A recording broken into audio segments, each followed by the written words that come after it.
Good morning बच्चे। आज हम तुम लोगों को पढ़ाएंगे क्लास 10 में एग्रीकल्चर। अब इस टॉपिक में देखेंगे कि एग्रीकल्चर मीन्स होता है कृषि। तो कृषि क्या है, किसे कहते हैं?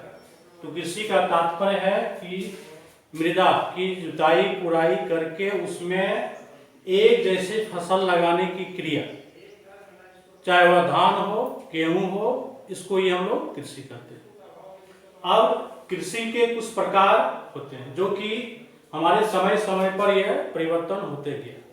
तो सबसे पहले जब आदि मानव थे तो वे लोग कृषि की तरफ जब अग्रसरित हुए तो उन लोगों ने सर्वप्रथम झूम कृषि प्रारंभ किया, जिसे हम लोग स्थानांतरित कृषि भी कहते हैं। स्थानांतरित कृषि का तात्पर्य है कि स्थान का अंतर करके कृषि उत्पादन करना। अब एक खेत में जो हम लोग फसल लगाए, उसमें फसल लगाने के उपरांत कई वर्षों तक इसको छोड़ देते थे। उसके उपरांत फिर कई वर्षों के बाद फिर पुनः उस खेत पर यानी फसल उत्पादन का काम करने लगे। उसके बाद समय जब आगे बढ़ा तो जीविका निर्वाह कृषि आया। तो लोग अपनी जीविका निर्वाह के लिए सिर्फ खेती करते थे। एक परिवार के लोग अपने परिवारों के सदस्यों के साथ यानी उतना ही उत्पादन करना चाहते थे जिससे उनकी जीवन निर्वाह संभव हो सके। पुनः समय के साथ जनसंख्या में वृद्धि हुई। अब लोगों के पास खेत का अभाव हुआ, तब लोगों के द्वारा श्रम गहन कृषि का प्रारंभ किया गया। तो इसमें क्या है कि अधिकांश लोग यानी मेहनत के बल पर कम भूमि में अधिक से अधिक उत्पादन करने की क्रिया करने लगे, जिससे कम भूमि से अधिकांश लोगों का जीवन निर्वाह हो सके। पुनः जब हम लोग आधुनिक समय में आए तो आधुनिक कृषि प्रारंभ की गई, जिसे हम लोग हरित क्रांति के नाम से भी जानते हैं। आज आधुनिक खेती के फलस्वरूप हमारे देशों में हरित क्रांति आई। उस क्रांति से गेहूं, चावल के उत्पादन में आशा से अधिक उत्पादन की गई। आधुनिक कृषि में क्या होता है कि यानी उत्पादन के नए नए यंत्र का प्रयोग करके सिंचाई की समुचित सुविधा करके उत्पादन अधिक मात्रा में प्राप्त करना, यानी कम भूमि में अधिक से अधिक उत्पादन करना। इसके अतिरिक्त बीजों का भी एक महत्वपूर्ण योगदान रहा, जिसमें उन्नत नस्ल के बीज यानी हाइब्रिड बीजों का प्रयोग किया गया आधुनिक खेती में, जिसके फलस्वरूप क्या हुआ कि कम भूमि में बहुत ज्यादा अधिक उत्पादन हो रहा है। आज हमारे देश की जनसंख्या बहुत अधिक है, फिर भी भूमि की मात्रा घट रही है, लेकिन आधुनिक कृषि के फलस्वरूप देश के हर लोगों का भरण पोषण संभव हो रहा है। तो इस प्रकार प्यारे बच्चों, ये सारे टॉपिक्स को अच्छी तरह से समझकर यानी इसके बारे में अपनी विशेषताएं अंकित करना। कृषि के अंतर्गत हम लोग मृदा के बाद फसल के बारे में पढ़ेंगे। तो फसल जो हम लोग उत्पादन करते हैं उसे दो वर्गों में बांटा गया है। पहला है खाद्य फसल, दूसरा है अखाद्य फसल। खाद्य फसल का तात्पर्य हो गया जिसका उत्पादन हम लोग खाने पीने यानी भरण पोषण के लिए करते हैं। और अखाद्य फसल का तात्पर्य हो गया कि वैसे फसल जिसका उपयोग हम लोग वाणिज्यिक रूप में करते हैं, यानी वाणिज्यिक का मतलब व्यापार, जिसका क्रय और विक्रय होता है। तो खाद्य फसल के अंतर्गत हमारा चावल और गेहूं आते हैं, जबकि अखाद्य फसल के अंतर्गत चाय, कपास, गन्ना, कहवा इत्यादि फसल आते हैं। तो खाद्य फसल में जो चावल, तो चावल को उत्पादन करने के लिए हमारी कुछ भौगोलिक दशाएं होती हैं। उन भौगोलिक दशाओं में कुछ ऐसा कारक है जिसके आधार पर हम लोग चावल की खेती करते हैं।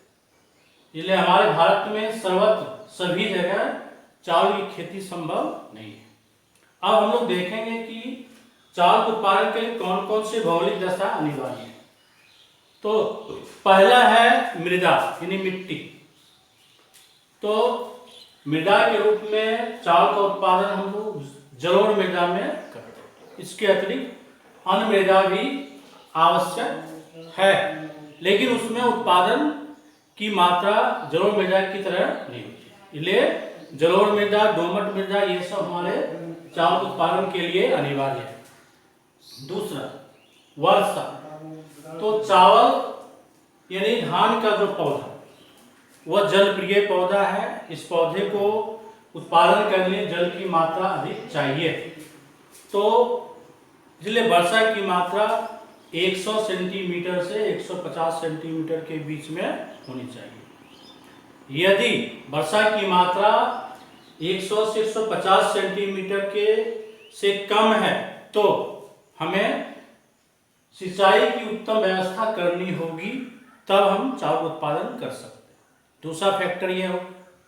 तीसरा है श्रम प्रधान की आवश्यकता। धान हमारे क्या है, श्रम प्रधान। उत्पादन से लेकर कटाई, चावल निकासी तक में बहुत अधिक श्रम की आवश्यकता है, इसलिए श्रम सस्ती होनी चाहिए। तो जिस क्षेत्र में श्रम अधिक मात्रा उपलब्ध उस क्षेत्रों में हम लोग चावल का उत्पादन भली भांति कर सकते हैं। तो इस प्रकार यानी ये तीन के अतिरिक्त कुछ हमारा जलवायु कारक भी है। जब धान का उत्पादन हम लोग करते हैं, धान जब विकसित हो रहा है तो उसमें हमारा मौसम साफ होनी चाहिए, बादल युक्त तो नहीं।